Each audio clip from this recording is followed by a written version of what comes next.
August 5th, 2009. Aerosmith is headlining the Buffalo Chip Campground in Sturgis, South Dakota. Thousands of bikers and rock fans packed in tight. Steven Tyler is in the middle of Love in an elevator, dancing across the stage like he's done 1,000 times before. But earlier that day it rained, the stage is wet, and as Steven moves across the catwalk, his foot slips. He falls hard. He tumbles off the elevated platform and crashes to the ground. The music stops. The crowd goes silent. Roadies and band members rush over. Steven is lying on the stage, not moving. Blood is pouring from his head. His shoulder is twisted at an unnatural angle. A helicopter is called. Steven Tyler is airlifted to the hospital with a fractured shoulder, a broken neck vertebra, and lacerations on his head that require 20 stitches. The rest of the tour is immediately canceled. And for those few seconds after the fall, everyone in that crowd thought they just watched Steven Tyler die. But he didn't die. He recovered. He came back. But the fall changed him. It reminded him and everyone watching that the stage isn't safe, that one wrong step, one moment of bad luck can end everything. If this sounds intense, hit that like button and subscribe to the channel, because what I'm about to tell you will prove that rock concerts have always been one step away from tragedy.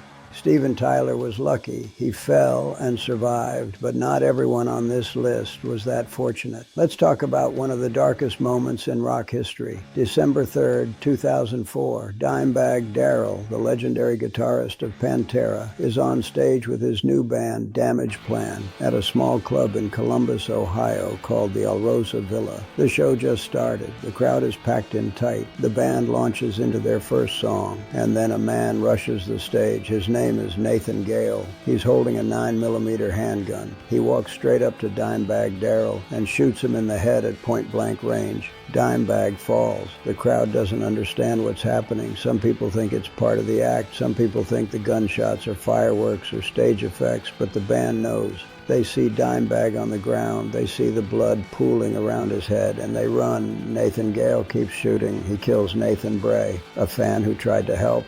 He kills Aaron Hawk, a club employee. He kills Jeff Thompson, a security guard who rushed the stage.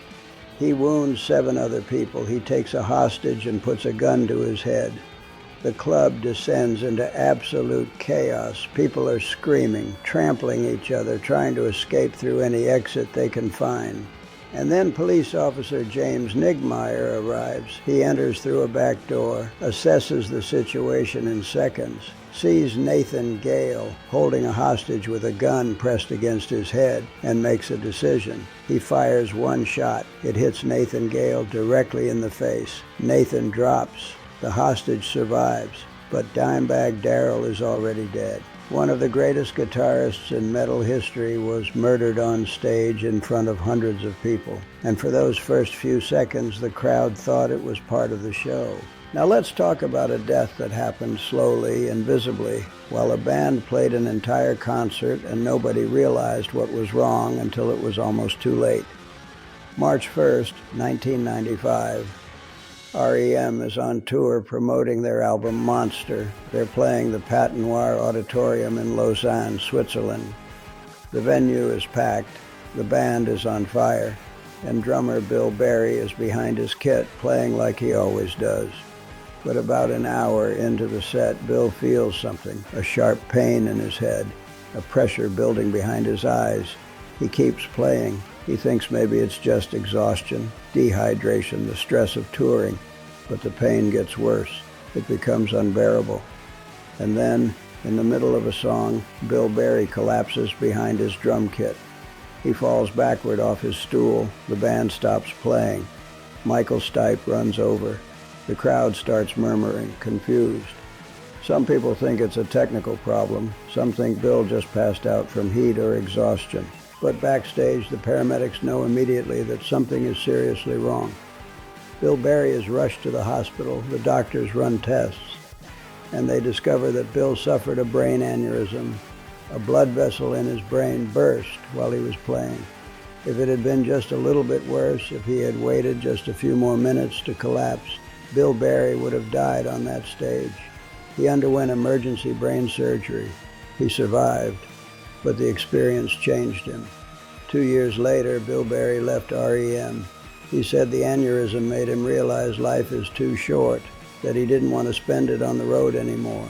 And the terrifying part is that the crowd had no idea. They thought he just fainted. They didn't know they were watching a man's brain literally exploding while he played the drums. But the most devastating stage tragedy in rock history didn't involve just one person. It involved hundreds. February 20th, 2003, Great White, a rock band from the 80s, is playing a concert at a nightclub in West Warwick, Rhode Island called The Station. The club is small. The official capacity is 404 people, but that night over 460 people are packed inside. The band takes the stage. They start their opening song, and as part of their stage show, they set off pyrotechnics. Sparks shoot into the air, the crowd cheers, but the sparks hit the soundproofing foam on the walls and ceiling, and the foam catches fire. Within seconds, flames are spreading across the ceiling. Black toxic smoke fills the room. The band stops playing immediately. People start running for the exits. But there's a catastrophic problem. The club only has 4 exits, and 3 of them are either locked, blocked, or unknown to most of the crowd. Everyone is trying to escape through the main entrance, and it creates a bottleneck. Bodies pile up at the door. People are crushed against each other. People are trampled. People are suffocating from the smoke. The fire spreads faster than anyone imagined. The entire building is engulfed in flames in less than 5 minutes. The heat is so intense that it melts metal. The smoke is so thick that people can't see 2 feet in front of them. By the time firefighters arrive and get the blaze under control, 100 people are dead. Over 200 are injured, many with burns covering their entire bodies. The band barely escaped, but their guitarist, Ty Longley, didn't make it. He went back inside to try to help people get out. He never came back out. The Station nightclub fire became one of the deadliest concert disasters in American history, and it all started with 10 seconds of pyrotechnics that nobody thought would be dangerous. Now let's talk about something even more terrifying. A rock star who was literally dying on stage continued playing and didn't realize he was minutes away from death. September 26, 2021. Judas Priest is headlining the Louder Than Life Festival in Louisville, Kentucky. The crowd is massive, tens of thousands of metal fans, and guitarist Richie Faulkner is shredding through the set like he always does.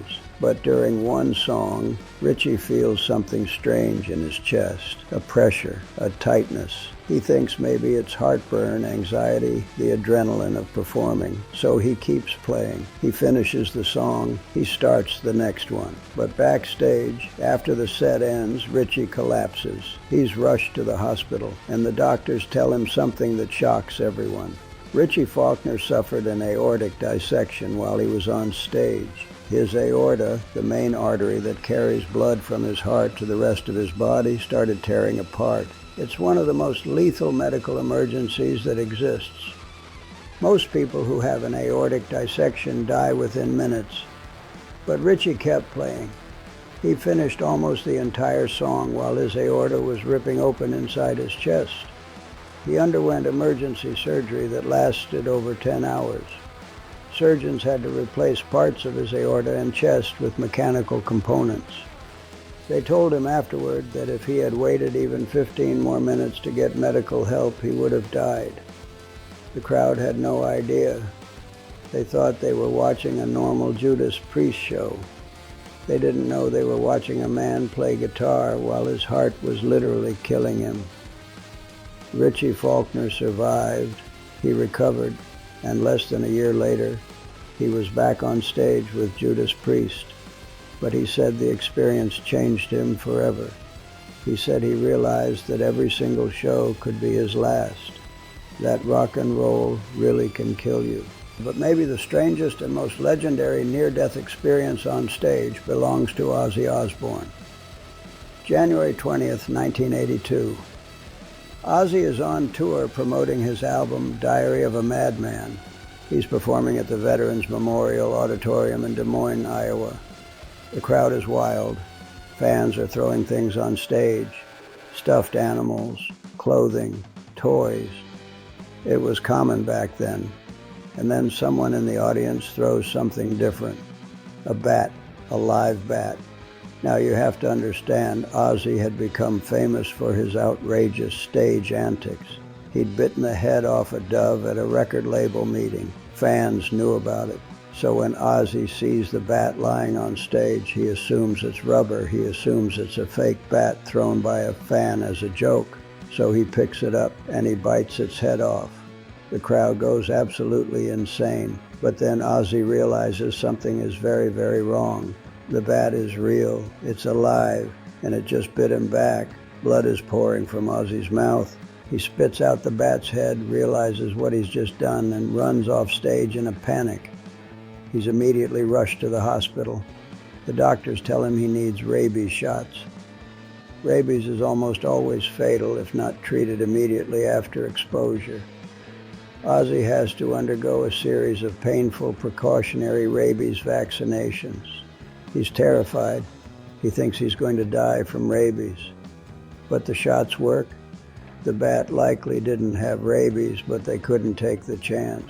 Ozzy survived, and the story became rock and roll legend. Ozzy Osbourne, the Prince of Darkness, the man who bit the head off a live bat and lived to tell the tale. But what people forget is how close he came to actually dying. If that bat had rabies, and if Ozzy hadn't gotten immediate medical treatment, he would have been dead within weeks. And the entire crowd would have watched it happen without understanding what they were seeing. Turn on notifications so you never miss another story. Thanks for watching, and I'll see you in the next one.